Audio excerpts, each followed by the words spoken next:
Thanks, Todd. And of course, Todd always says everything so well. But again, good afternoon. I'm Sharon Theodore.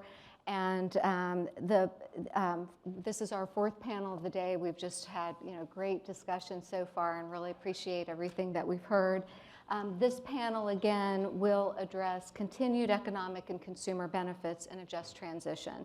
And one of the key points that EPSA emphasizes in its ongoing advocacy supporting competitive power markets is the benefits to consumers, including through historically low power prices. And as part of our efforts, we engage and collaborate with those who represent consumer interests on competitive market issues whenever we can. So we're very pleased to have a panel of experts with us today who represent the diverse range of consumer interests from the business, industrial, residential, and investor perspectives, as well as the independent market monitor for the nation's largest organized wholesale electricity market. Earlier panels today have discussed reaching aggressive decarbonization goals, ongoing efforts in innovation and growth in clean energy development, and addressing reliability in a changing grid. So building on that, the focus for this panel surrounds the role of competition and ensuring prices remain as affordable as possible for consumers in the clean energy transition. There are many pressures around this, as we heard earlier and as discussed, and as we emerge from a global pandemic and address ongoing supply chain issues, face heightened cybersecurity threats, face ongoing extreme weather events, experience the highest level of inflation in 40 years, as well as impacts from Europe's energy market volatility and the crisis in Ukraine. So we look forward to hearing our panelists' views on these issues, as well as other challenges and opportunities they see and possible solutions to facilitate reliable and cost-effective market-based outcomes going forward. I'd like to briefly introduce our panelists, and then we'll get the discussion underway. And I will note, we do have all panelists' bios posted on the EPSA website for the Competitive Power Summit, available at epsa.org if you'd like further background details. So first we have Marty Durbin, who is Senior Vice President of Policy at the U.S. Chamber of Commerce and President of the Chamber's Global Energy Institute. Next we have Travis Fisher, who's President and CEO of the Electricity Consumers Resource Council, or ELCON. Next, we have Naaz Khumawala, who's a senior equity analyst covering utilities and clean tech at Millennium Management. David Springe is next, Executive Director of the National Association of State Utility Consumer Advocates, or NASUCA, and then Dr. Joseph Bowring, who is President of Monitoring Analytics, and Joe is the Independent Market Monitor for PJM. So let's get started, and we'll take a broader view of the issues first, just sort of looking, again, sort of globally at what's going on right now. And I'll start with Marty. The Chamber has become a strong advocate for action to combat climate change, but at the same time, the Chamber represents the hundreds of thousands of businesses that depend upon affordable and reliable electricity to operate and thrive. How does the Chamber believe that the ongoing energy transition can be achieved without undermining the electricity price advantage that we enjoy as compared to competitors in Europe and elsewhere? Well, Sharon, first let me just take a moment to congratulate you and Todd and the whole team for putting on such a great program. I was able to be here not only for Pat's comments, but the panel before that. And if we had such rational voices, talking about what needs to be done in more places around town, I think we could make more progress. I'm not pessimistic. I think we can make a lot of progress. But again, the Chamber of Commerce representing the entire economy, if you will, in some ways. So we have no problem getting our members to come to the same position on any issue. But certainly as the voice of free enterprise, and we're in total alignment with the idea of we've got to be able to have reliable, affordable, and clean energy. And I think that the quick answer to your question, which I'll then expand on, is that we've got to stop looking at this as some kind of a binary choice. It isn't one or the other. In fact, I just put a piece out about a week ago talking about there's an imperative for us to focus on both the decarbonization and our climate priorities and the energy security that we know we need here and that we can help provide to our allies and partners around the world. And unfortunately, the debate is too often one direction or the other. And I think it's incumbent on all of us to be part of the debate out there that says, no, we clearly we've got to reset the conversation and the debate so that we are, as a nation, taking more advantage of the resources that we have. So yes, oil and natural gas, but we can't take our eye off of the opportunity we have in the innovation space with renewables and batteries and geothermal. Everybody's been talking about them, but hydrogen and what have you. But it's not robbing one to get the other. This is something that we now know for sure, that in order to maintain the reliability of the system, we've got to be able to shore up our own resources here. But now taking a step back as far as where the chamber has come down and the way we've kind of evolved. And I've been there a little over 2.5 years now, and the chamber's made quite an evolution in the way that it's engaging on the climate policy. And that really is reflective of the way that the business community itself has evolved. Yes, the Global Energy Institute has historically been oil, natural gas, coal, power generators, and some of the industrial companies. And when it started 15 years ago, I mean, you can imagine that many of them were in a far different place than they are today. And so for me, what's been fun is to be able to then take not only that cohort of companies, but now it's the rest of the business community that is all, and again, this isn't just yesterday, I'm talking about over the last 5 years or so, where every business out there now has those external pressures of institutional investors and their shareholders and their own workforce, let alone the public and the changing expectations on what companies can and should be doing in sustainability and climate. So what's been fascinating is to now take that, the input of that broad sweep of the business community and say, well, where can we find common ground so that the chamber, in our voice, can be a positive, forward-leaning, let's get policy where we need it to be. If you look at the Venn diagram of where members came down, the real easy piece was innovation, right? Everybody get behind technology innovation, which is why we pushed as hard as we did for the Energy Act of 2020 and all of the resources that are now going into those advanced technologies that we're going to need. Next step through that, and we thought we were being prescient and thinking that carbon pricing was going to be a big issue at the beginning of last year. We couldn't get everybody on the same page to say, yes, we're for a price on carbon, but we got to well-designed market-based mechanisms. Of course, the first question I got when we came out with that was, isn't a price on carbon a market-based mechanism? Yes, it is, and happy to say that it is. And of course, it matters how it's structured, depending. So you can imagine, that's where we get into the member companies having different interests based on their business models and what have you. But this isn't going away. Nobody's turning back. Whether it's ESG, which I know we can talk about later, or just, as I said, you've got shareholders and others that they've changed the expectations on what a business is all about. I mean, some of the bigger challenges we have as traditional friends of ours as elected officials look and say, there's a bunch of woke corporations that are just overreacting to activist shareholders. I think we all know that's not the case. We've got companies that are making really strategic business decisions to position themselves for an evolving and changing marketplace so that they're successful. So long answer to your question, but the quick answer is it's not either or. We've got to be able to focus on both. Thanks, Marty. Do others have thoughts on this or response to Marty? I'll start because I'm wearing the ELCON hat today, but I used to wear the Trump Energy Team hat, and all I can think of is freedom molecules. And I like that idea that we can actually export sort of the goodwill of the pro-energy and pro-competition ideas abroad. I just wanted to get that phrase in there.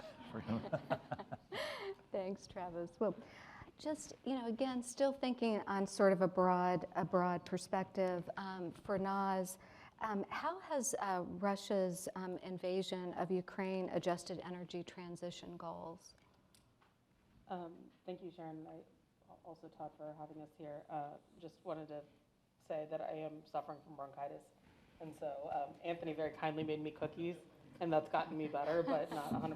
So my coughing is that. But, I think Ukraine is highlighting the idea of the focus on energy security and just, are we doing too much too fast? Marty brought up a lot of responding to ESG pressures, investor goals, and shareholder pressures, and I think that this is all being driven by this idea that investors will push you to a certain extent because they want almost everything immediately, which is fine, and that's our jobs. But how do you balance that with what's realistic and how much strain you can put on the grid? Ukraine is an example of that. California is an example of that. Texas was an example of that. Anytime you have a hurricane, you see an example of how much strain are you putting on the grid and what is possible. So I think that's where the discussion is headed. Thanks, Naaz. Any other thoughts on, again, sort of the broader look on what's happening and the impacts?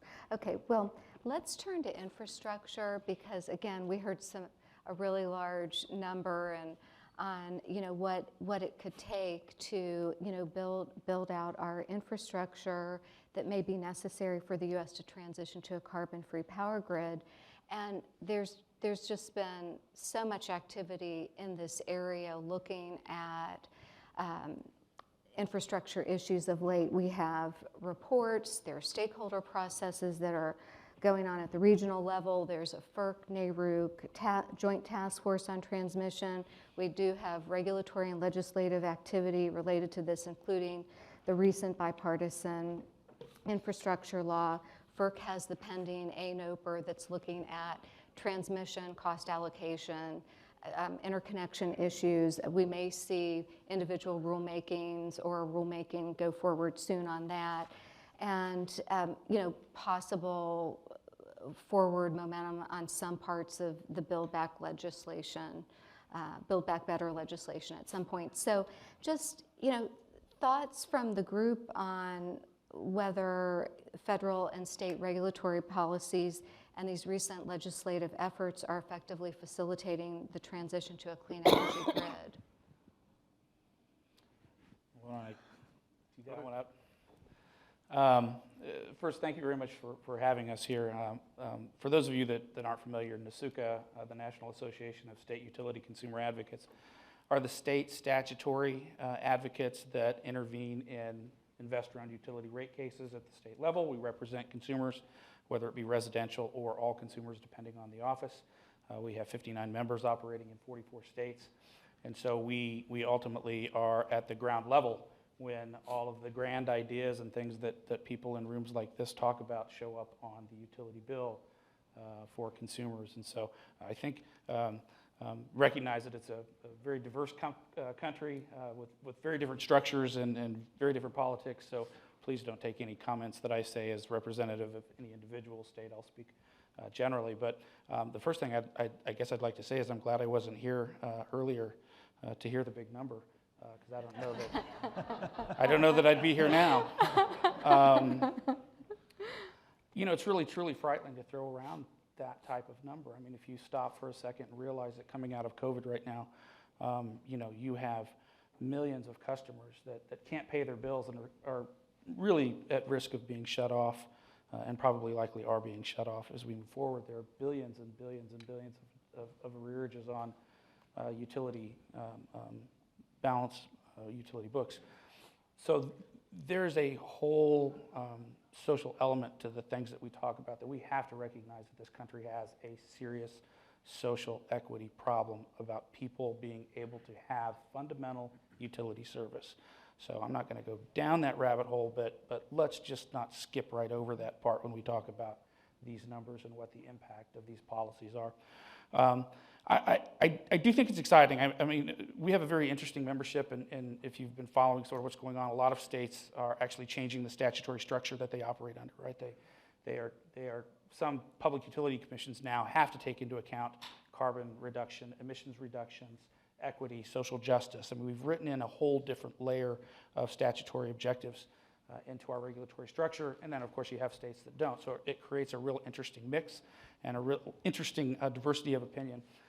I think it's interesting to have the administration right now really talking about technologies that hopefully we can bring to bear to ultimately lower consumer bills, but also putting money behind it. It's interesting when you get into a conversation about FERC and transmission, and it always, every argument comes down to cost allocation. It's not how much do we want to spend, it's how do we make different people pay it, right? And frankly, I think I'm of the opinion that if the more you can buy that down, the more you can buy that problem down with federal money, the less we're going to have arguments and pushbacks at the state, because ultimately those dollars show up on consumer bills. So if you make those dollars outrageous, you're going to get an awful lot of pushback. So I think, my sense is across the country, there's a lot of optimism, some trepidism, but a lot of optimism and a lot of uncertainty. I think one of the things that we've started talking about internally sort of across the membership is if we go down this path and it's not, we talk about competition and generation, and that's a conversation. There's a whole conversation around transmission and distribution costs, which are not necessarily competitive and are increasing faster than generation costs on consumer bills. Do we get to a point where, and in conjunction with technology that gets cheaper and cheaper, that consumers with means are in a position to buy around or leave the grid, right?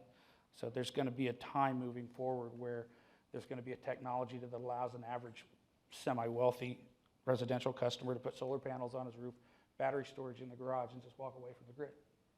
So where does that leave us? So I think that we need to think long-term about the costs, the impacts, affordability in general, but really what happens in that long term as customers get more choice and are able to walk. So I'd like to tack onto that. I'm sorry, Joe. So first, the ELCON is an industrial consumer rep, but I think at the federal level, it's important to note that we don't really disagree that much. I'm fully on board with this idea of let's keep the pie small. We will have the fights about how to split it up later. That happens more at the state level than at the FERC level. But let's focus on keeping the pie small. And one way to think about that, zoom out just a little bit and take a slightly different take on it. It's if we're focused on, I wouldn't even talk about affordability per se. And I'm a Mark Christie fan, and I'll frame it the same way that he does, which is basically we need to be more specific and talk about reliability at least cost. And if we want to make that reliability at least cost subject to environmental constraints, we can do that. And we can actually fold it into the same paradigm if we're talking about achieving environmental goals at least cost. Sort of my economics background sort of makes me have to frame it this way, which is basically let's internalize the externality. Let's not go after these very explicit stated goals, X% by Y year. I think that's the wrong way to think about it. It's more of, well, if we know that GHGs are an externality, of course price the externality, price it as broadly as possible, and sort of let the chips fall where they may after that. This whole idea that we have to get, and there's state law, binding state laws that say you have to get to this place 30 years from now, I think that's just a very expensive way to do it. And so that's one way to keep the pie small, is to basically make that an explicit part of the conversation, to say we are going to minimize the cost of the entire system, so that's generation, transmission, all parts of it. We're going to minimize the cost of it, subject to all the other policy constraints we want to put on it. But it's got to be in that framework. It's got to be reliability at least cost. So just to go all the way back to your question, it was not intended to be sarcastic. So I actually don't think, and others have said this before today, I don't think there's a coherent federal policy, and there really are not coherent and organized state policies either. One of the issues is precisely that. And by the way, I'm the market monitor. I do not represent customers. I do not represent generators. And everyone's annoyed with me, to use the polite term, from time to time. That's the job. But I don't represent any part of the market. What we represent is competition. And we believe, and we think the evidence is clear, that competitive markets have resulted in, and that's their goal, power at the lowest possible price, but no lower. You have to pay for it, but no lower. And competitive markets are the right way to organize that. So Arnie said something earlier about a simplified approach to an RPS type market. I think that is an important vehicle to pursue. I think when we talk about transmission, we have to talk about competition and transmission. We should not simply accept the notion that that's a monopoly and will always be a monopoly. There clearly is opportunity for competition. That's how you control the costs in transmission. We're about to see an increased role for EDCs, for example, in Order 2222. I think that's actually a potential cause for concern. regulated utilities competing directly with non-regulated entities. So there are a whole range of issues here, but the dominant theme is, and I think needs to continue to be, extending competitive markets. And there was a lot of detail in earlier conversations. Extending competitive markets, having a clear homogeneous product, be it capacity or energy, and trying to make sure that competitive markets actually can work to produce what they're designed to and effectively do produce. Thanks, Joe. Any other thoughts on this? Just to tag on what Travis was saying, I agree with the way he put it, and another way to say it is that we've got a lot of member companies that have set out specific commitments, certain date, certain target. Yeah, and that's great. And I think ambition is fine. As we said, there are other pressures for them to do that as well. But the way we like to put it is that you won't be able to hit any of those targets if we don't have the technology, the policy, and the market signals for the private sector to make those investments in the first place. So let's get as low as we can, as fast as we can at the pace of innovation. I think that also spurs the innovation and competition that we need from the private sector to do that. One other thing I wanted to add, and I agree with David as well, and not to go down the rabbit hole on this one either, but for all of the infrastructure that's going to need to be built to meet all of these, whether it's reliability, and certainly for our climate objectives and what have you. Another policy we've got to get our arms around, both at the federal and the state level, is permitting. We have to be able to do it in a way that does take into account social equities and the environment and the customers and all the rest. But that's another area we can't ignore that one. Yeah. And if I could just add one thing, so there's a slight difference, I think, between sort of the state level mandatory, legal, binding law, as opposed to a voluntary, a corporate goal. And I think the huge difference there is what's the beauty of competition in the first place, which is who bears the risk if things go bad. In a competitive environment, that goes to the private sector.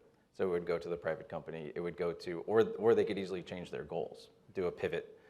It's not as clear that when things get very expensive under a binding legal constraint, that has the same positive outcome, where you could either pivot easily, you'd have to change the law, or if it becomes very expensive, who bears the risk? It's the ratepayer. It always comes back to the consumer instead of a private company. Well, I mean, I will say, independent power producers, we are bearing the risk of our investment. I mean, I take your point, but yeah. Which is the beauty of competition. Yeah, I just wanted to put it out there. Yeah. Are there any other thoughts on just the whole, where we need to go on infrastructure? I do have a specific question for Joe I want to ask, but I want to make sure if there are any other sort of general comments on where we're going broadly on these various infrastructure I would just efforts. say it makes me nervous when people say, we need a bunch of transmission, let's just build it. 3 times the transmission, no problem. I mean, that does not make sense. It does not make sense in PJM in particular. It depends on where you are. And transmission planning is not just build it and they will come. It's not copper plate the universe. It actually has to be designed well, and it's very difficult to do it on a very forward-looking basis because, as we all know, reality changes. If DERs really take off, that will change the need for transmission. So building multi-billion-dollar transmission projects to nowhere, which has happened, does not make sense. So the idea that someone is suddenly more prescient than the rest of us and can understand exactly where to build billion-dollar transmission lines and impose whatever the multi-trillion-dollar cost on people, I think we need to take that one step at a time and proceed. Life and technology and the reality of the market is going to change, and the transmission system should evolve to reflect that, not get out ahead of it. And as you pointed out, the cost of transmission, at least in PJM for the first time in the last couple of years, has exceeded the cost of the much maligned capacity market. Everyone talks about capacity and how they don't like capacity markets. The cost of transmission is greater than, and that's just a recent event, has exceeded the cost of capacity. Yeah, if I could follow up 100% that is first and foremost, my members have that concern. And partly because, you can argue about that, but so much of the transmission decisions get made at a regional level by an organization that is somewhat beholden to its own members, that it's very difficult to participate in. My members are small offices. The average office, Nasuka office, State Consumer Advocate office, is 7 or 8 people, maybe 10.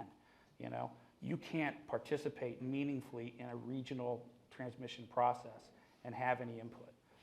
We're failing.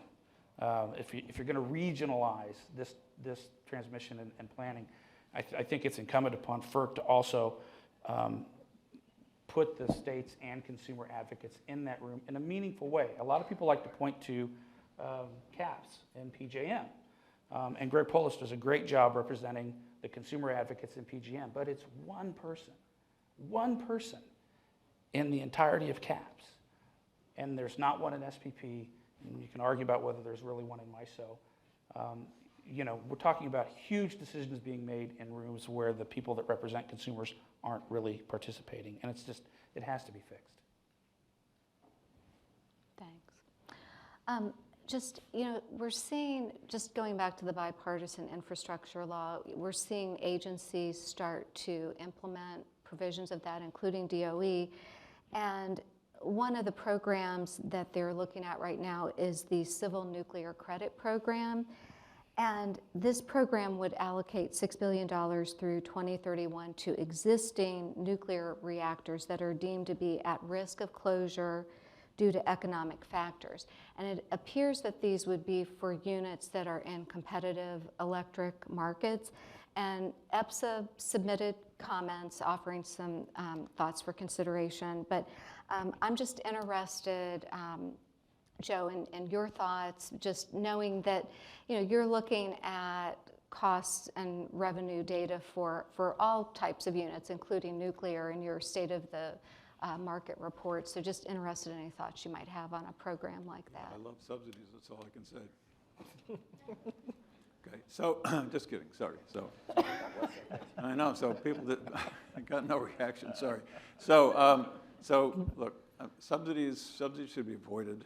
Subsidies are contagious, and we've seen evidence of that. And this is one piece of that. I mean, we demonstrate every year what the need for revenues for nuclear power plants are, for example, in great detail, because the costs are public and the revenues are public.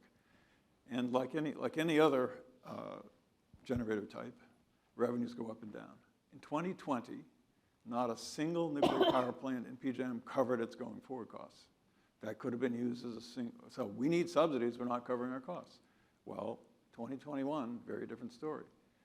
Every single one of the nuclear power plants covered their going forward costs, and using the forward curves, the same continues to be true. So one has to be very careful in thinking about, if you believe in subsidies, even as a mechanism for keeping certain generator types around, you have to be very careful whose data you're looking at and how you're thinking about it. So right off the bat, those who are in regulated rate of return states obviously can cover all their costs. The only units that should really be at issue for this, presumably, are nuclear power plants in competitive markets. And in PJM, we already have a set of nuclear power plants that are receiving subsidies, some of which probably won't get them this year simply because forward prices are so much higher. So if you don't like power prices, they say about the weather in New England and probably everywhere else in the country, just wait a minute. And the forward curves are dramatically higher. Energy prices are 100% higher than they were a year ago. The economics look very different. So you have to be very careful about making short-sighted, short-term decisions. But also, if there are going to be subsidies, there should be a return of them. If it's really to somehow levelize the revenue for a nuclear power plant, if they over-collect because of subsidies, you give it back. So I won't say it again, sorry. Any thoughts or reactions to that? Like, it's part of competition. You get both sides. If you don't have, you don't really have a capitalist system if you don't have the closure, if you don't have the failure. So in sort of the creative destruction part of that half of the coin, you have to allow that. And if you really want a competitive process, you would actually repeal all the subsidies. And part of the reason that nuclear plants are not doing well is because other resources are subsidized and have been for years. So I actually think it would sort of help everyone to move in a competitive direction across the board. So not offering subsidies for this type of resource instead of that one. The carbon price is probably the most even-handed way to do it. But even then, it matters a lot what the price is and how you do it, what you apply it to, all of that. But it's basically getting away from this idea that we are going to trust the competitive process. If a plant is supposed to close due to competitive forces, it should close. I would just say, I mean, one thing that the problem with, long-term capital allocation is that nuclear plants are 60 to 80-year assets. And over a stretch of 5 to 10 years, 2 years, they could be unprofitable. And decisions are not made by people that look over 60 to 80 years in a competitive market. So do you want to close a asset that is over a 60-year period going to probably make a return because for 2 years you're facing, uneconomic pressures? And so I think that is the one downside of saying we can let, yes, things are designed to fail, we should let them fail, is because are we looking over a longer term? Because when, whatever the price of Vogtle will end up being, will it make its return in 1 to 2 years? Probably not. Thanks. Well, just one more question on infrastructure. And it's been touched on earlier, but just, FERC issued in February 2 new policies, and just, given all the interconnected nature of electricity and natural gas, we are very focused on this, at least from the EPSA perspective. FERC issued these new policy statements related to its consideration of climate change and environmental justice during the natural gas infrastructure review process. There were concerns expressed by a range of stakeholders across not just the natural gas industry, but other industries regarding just reliability, cost, other concerns around the potential impact of the policy statements. So at last week's FERC open meeting, the Commission redesignated those as draft policy statements to allow for further input. So just interested in any thoughts from the panel on those policy statements and just that overall step. You've mentioned permitting and just getting all that right, and this is part of that, sort of flows into that. Well, we were among the groups that raised serious concerns about it. So, and I just as quickly put out a statement, thanking the Commission for taking the step that it did, because I do think taking a step back and being able to, let's treat it as a draft and provide some more opportunity for input is the right step to take. Clearly, it's in the context of broader political environment here, but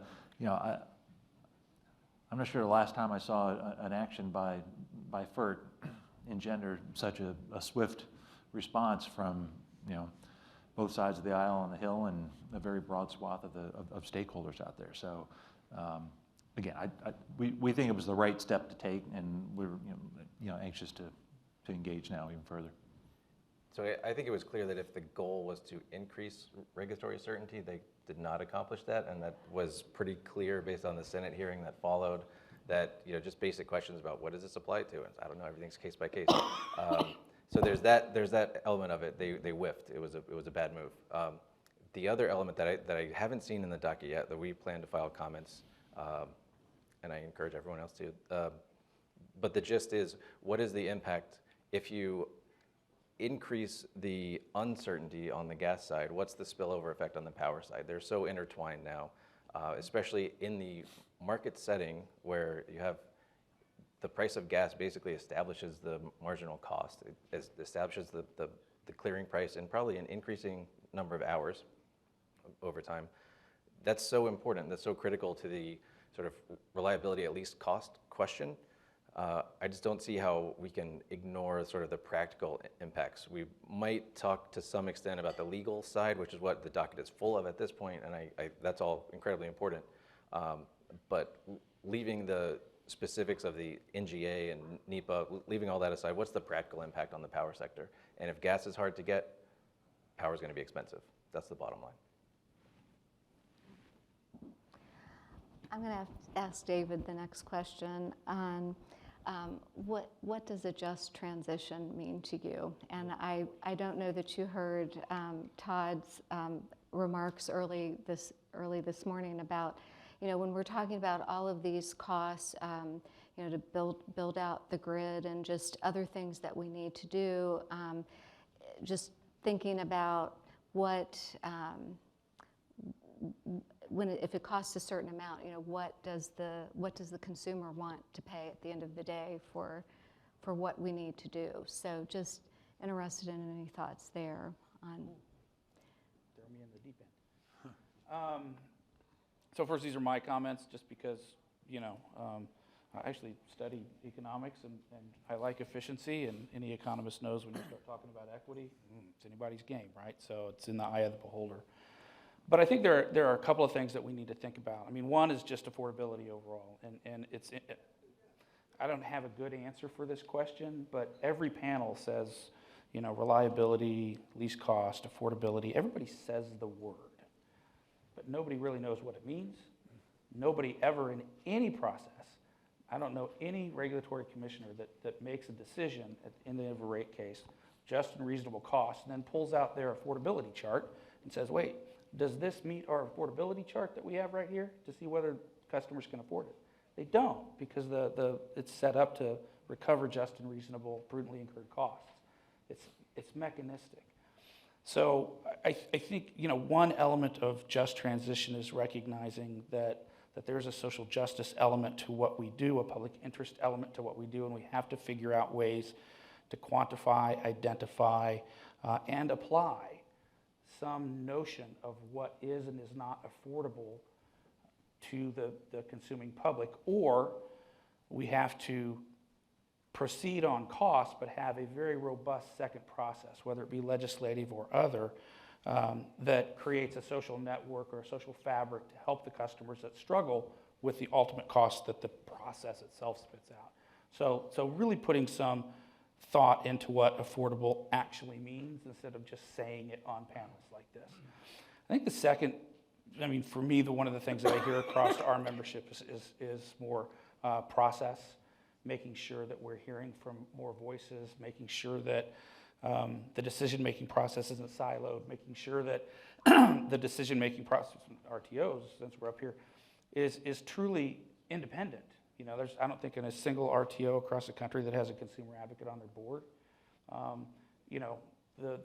There's sort of a capture going on of the decisions and the financial incentives that happen, and we have to create processes where more people can have some say. Not all say, and not necessarily all due process rights, but we're not hearing from enough people. And I think that the country is recognizing that we've kind of gone down a path. So I think affordability and process are two of the big things that I look at. You can probably add, element upon element upon element when you talk about a just transition, but ultimately it's about efficient service, affordable rates, reliability, clean air, and from the consumer side, we want that for free, just in case anybody has any questions about that. Any other thoughts on this one? Okay, well, let's move on to just what's happening at the ISO and RTO level. At that level, we've seen that the regions have increasingly focused on accommodating impacts of state policy decisions on their systems, including environmental and clean energy goals. And so, how do we think that that's affecting reliability and cost? And I guess that's sort of teeing a little bit off of what David just said, but just, interested in thoughts on that from the group. One of the things to remember about cost is it's not just what comes through the RTO price. If states pay subsidies for any technology, that's coming also from customers, just through a different mechanism. It's still customers paying for it, so it's important to remember that. We think, there's been I'm not going to get into MOPR in detail, but we know about MOPR. It's in front of the courts now. Contrary to some opinions, MOPR did not raise prices at all. Prices fell despite the fact that there was a market seller offer cap. There was a too high market seller offer cap, so it was not the questionable low market seller offer cap that lowered the prices. I don't think I think the PGM markets, for example, are dealing fine with the RPS and RECs, although somebody pointed out earlier, states are way behind in meeting their RPS targets. And one of the problems, again, as was pointed out in an early panel, it's not a homogeneous product. It's not traded in a transparent market. There are very few competitive forces driving it down. I think everyone would be better off, customers and suppliers, if we define the product. It was actually deliverable in real time instead of being stored in some imaginary place for years. And the states could agree on the definition of a product, whatever it is, probably clean in some sense, despite what current RPS standards are, and then have that traded. It doesn't, somebody else pointed out, it doesn't matter if it's run by the RTO or not. I think it's fine to have it run by the RTO, but it should be a clear, transparent, centrally dispatched market with a clearly defined product. And that would prevent some of the huge disparities currently in implied carbon prices across states and state subsidy programs. And I think ultimately would lead to driving subsidies out of the market, but through a competitive process and not until it was necessary. Thanks. Any other thoughts? Oh, I feel like I should chime in and explain that I'm not anti-RTO. We are asking questions about RTO benefits being passed down to retail customers. I think the fascinating question here is, so we believe RTOs generate savings at the wholesale level. I think the question is, what is coming in with a countervailing sort of upward pressure on retail rates? What is sort of coming in and filling the gap? Because what you would expect to see, especially in an era of very low gas prices, is that wholesale markets would drive such immense savings that retail rates would actually tick downwards. And we haven't seen that. So I think it's one observation is that the RTO map tends to overlap pretty well with the RPS map. And I wonder if the state mandates are that upward pressure that end up in retail rates despite wholesale savings. So it's an area that's ripe for exploration to sort of figure out where the costs are coming from and sort of why that hasn't translated to retail rates. And it matters because if we're talking about RTO expansion, whether it be voluntary or through an act of Congress or however you want to do it, the important thing to remember is that, especially out west, what people are concerned about is that, well, RTOs come to their state and their rates go up. That's what if you ask them, that's what they say. They're worried about that. And I think what we could do to reassure them that it's not the wholesale competition per se that's driving that, it's something else that's associated with the same sort of map as competition.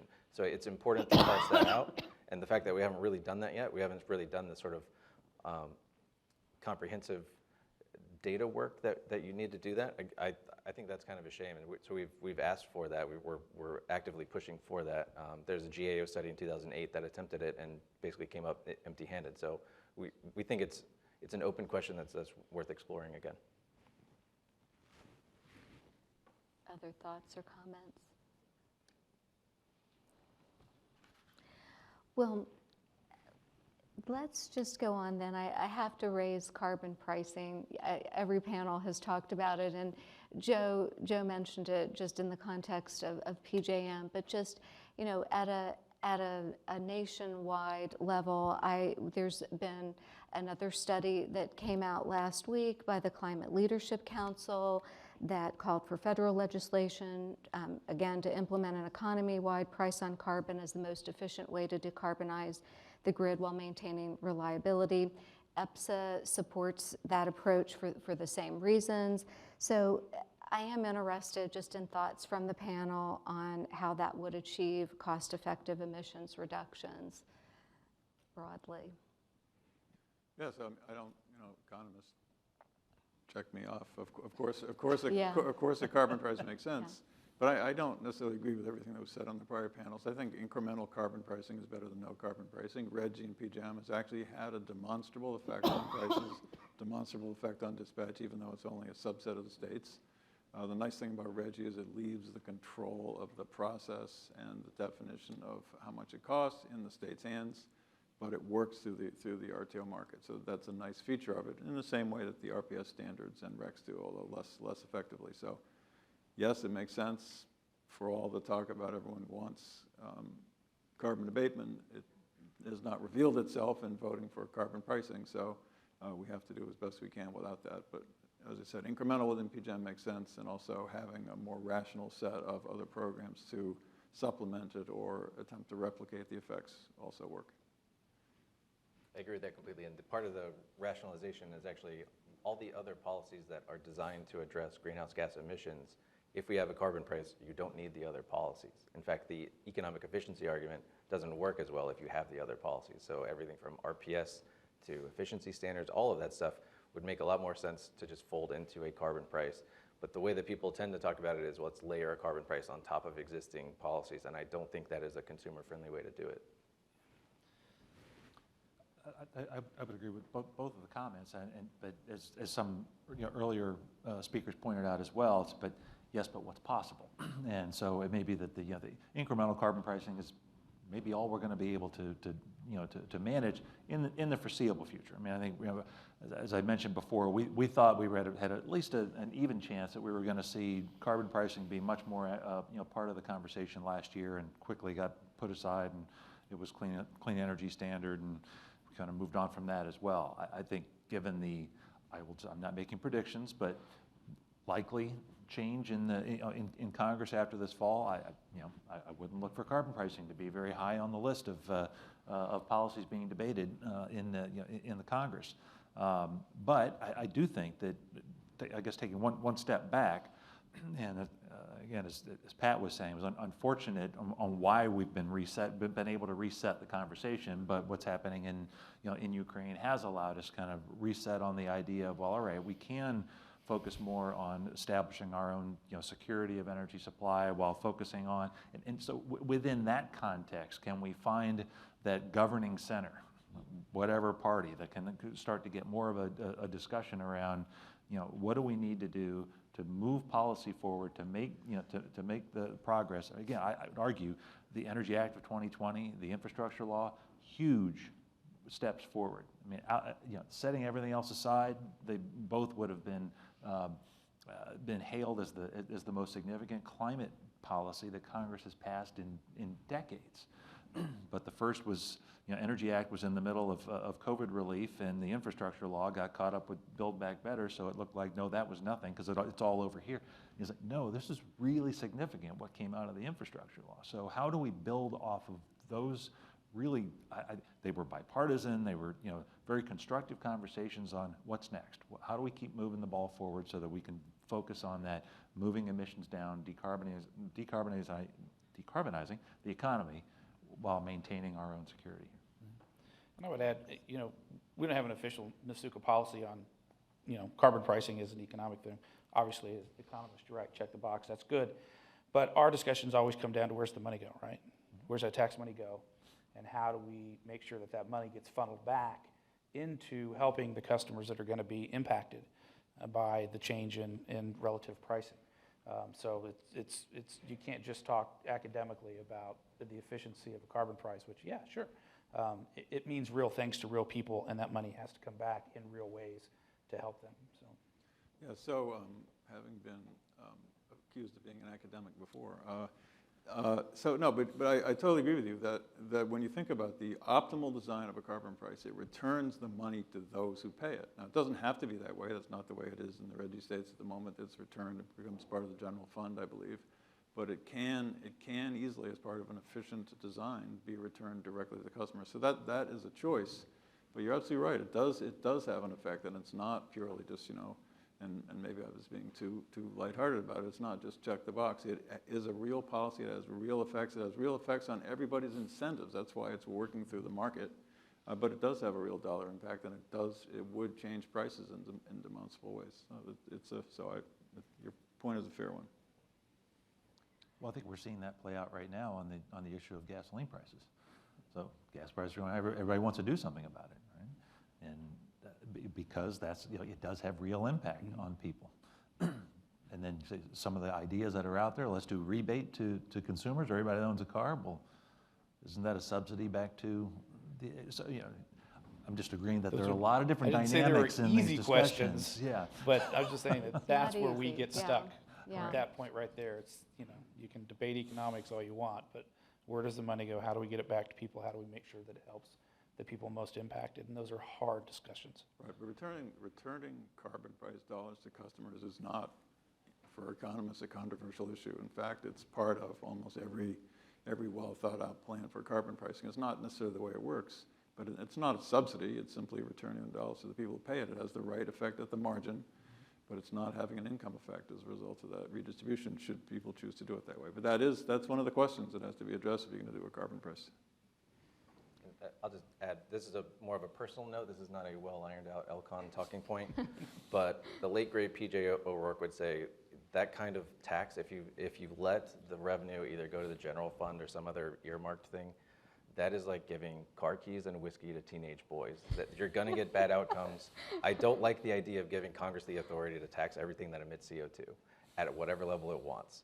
That's going to lead to bad outcomes. I mean, it's going to be sort of the purse that is no longer climate policy, it's a revenue generation policy, and that is a very different thing. So I just wanted to say that's part of the reason it's important to actually give the money back. Thanks. Is there an investor perspective on this, Naaz? I mean, it would make everyone's life easier if there was a price on carbon. It makes business decisions easier, makes regulators' lives easier, it makes investors' lives easier. Any number you can put on anything makes the math, then you can justify it. So even though there isn't a price on carbon right now, I bet any IRP I opened up had some sort of carbon pricing in it. Every ESG fund has some sort of carbon pricing in their head, at least when they're making decisions on what they're investing in. Do I think it's likely? Do I think it's hard? Do I think it's equitable and how to get there? That's impossible, but there is, whether we have an official carbon pricing, that would only bring to light what everyone is running around with and trying to do their jobs and decision making anyway. Thanks. I just wanted to turn for a moment to just, the Biden administration's whole of government approach to addressing climate change. And we've seen a lot of attention from the financial regulators on climate-related risk as part of this. And last year, the Financial Stability Oversight Council, which includes Treasury, the Federal Reserve, the SEC, and the CFTC, formally designated climate change an emerging and growing risk to U.S. financial stability. And the Council issued a report that included numerous recommendations on climate-related risk for financial regulators. Among other things, this has increased focus on sustainability and ESG issues. I mean, it's something our industry's been focused on for some time, but this is just, everywhere now. And, but last week, we saw issuance of a proposed rule by the SEC on mandatory climate risk and GHG emissions reporting for public companies. So just interested in thoughts from the panel on issues that competitive power suppliers as well as other electricity market participants should be considering in light of this increased focus while maintaining efforts to deliver on reliability and affordability in the markets. I feel like I'm chiming in too much. I mean, I would turn to Naaz, I guess, first on this. Maybe I'm sure she's thought about it. No, so, right, the SEC is trying to standardize and bring to light emissions and carbon disclosures. I would say near term, you're not going to see a significant amount of impact on a day-to-day basis, because first they have to understand what the rules mean. And so, but over time, what you're going to probably end up seeing is that there will be then funds with their own requirements on what they can invest in on the climate side. And so companies are going to have to report it, and it's going to bring to light, some sort of uniformity around how they report their emissions. Then you're going to have funds with emissions goals. And so then that's going to, and ultimately all this is going to lead to is it harder for companies that do not meet certain requirements to then attract capital, or does it raise their cost of capital? Both essentially the same thing, and the answer is probably yes. So that's where I think that the longer term of this is headed. Are we going to get there next year? No. I would just reframe this slightly. They talk about whole of government. What they mean is whole of executive branch. And I think the irony when you talk about stability and sort of all this long-term thinking, the executive branch changes every 4 or 8 years. So it's not a matter of whole of government in sort of a long-term, well-organized plan. It's more of this is what we're going to do for the next 3 years, and we don't know after that. So it's not necessarily whole of government. I think we would all prefer to see this stuff go through Congress and be a bit more stable. Well, with your last point, I would say we totally agree. We've been saying all along that we need Congress to actually give much more clarity on what policy should be, so that it allows for agencies to take more, or take clearer actions and provides more certainty for the business community. And we don't have the snap back and forth. Your point on the whole of government. I will say that there are parts of what the administration is doing in this space that we think it's pretty positive. We've got some really good conversations going with DOE and some of their programs, what have you. On the SEC side, we're strong supporters of ESG. We did a survey last year with NASDAQ that showed very strong participation from companies, which everyone knows as far as reporting. They certainly do, on their own, say, yeah, there's a lack of consistency though, on how which program to use and how they do the reporting. But I think our view right now is that the proposal just goes too far. And I mean, the simple example is the scope 3. I mean, it's just so my scope 3 is your scope 1, and how and does it, what is it adding to the goal or what we're trying to achieve if it's all about reducing emissions? Again, I'm not sure that's the expertise for that doesn't exist at the SEC and is better done elsewhere. Again, not against ESG at all and finding a way to have companies report. I would argue I think we've seen even within supply chains, that's what's driving a lot of the the actions of companies. If you've got your major customers saying this is what I insist on, well, that's had a huge impact, and I think we've all seen that. Thanks. Any other thoughts? Well, I would just say that it is exceedingly frustrating to not have some clarity, only in the sense that, I look at most of the things that utilities are doing, and it's sort of like this rolling the dice. Are you creating stranded costs for tomorrow or not? Decisions have to be made. They're long-term decisions. They're highly capital intensive, and you simply don't know whether it's right and who's at risk for that. And maybe the competitive market framework allocates that risk in a way that's better for consumers. You can probably have some interesting debates about that and where it can be applied. I mean, I think things like transmission competition and stuff, even on the regulated bubble, could help. But ultimately, we are making decisions that are going to either be brilliant or create stranded costs for the next generation of people. And the more we can get some clarity around policy, the better it is, I think, overall for consumers. Just to add, no stranded costs in markets, at least not yet. That's not true. Well, I think we've got time for one quick question. I'm just curious if there are any other issues that the panel thinks are not receiving policy focus at this time related to cost, reliability, or sustainability that you think should receive focus, or something just longer term, just next year you think will be focused on this or talking about it, something longer term, or something that you think isn't on our radar right now and should be. If you think about all the panels, and including what Pat said, I think just about everything's on the table, especially with Pat. So, yeah, we have plenty to do. But that was good. I mean, it was all covered. I mean, one thing, I think a lot of it's being dealt with in detail in the PJM stakeholder process, so I won't mention all that. But one thing that's about to happen, or may have happened already, is PJM's 22 filing. And one of the things we're worried about there is the role of regulated EDCs in competitive markets and the extent to which their regulatory structure effectively subsidizing their efforts to compete with truly competitive entities.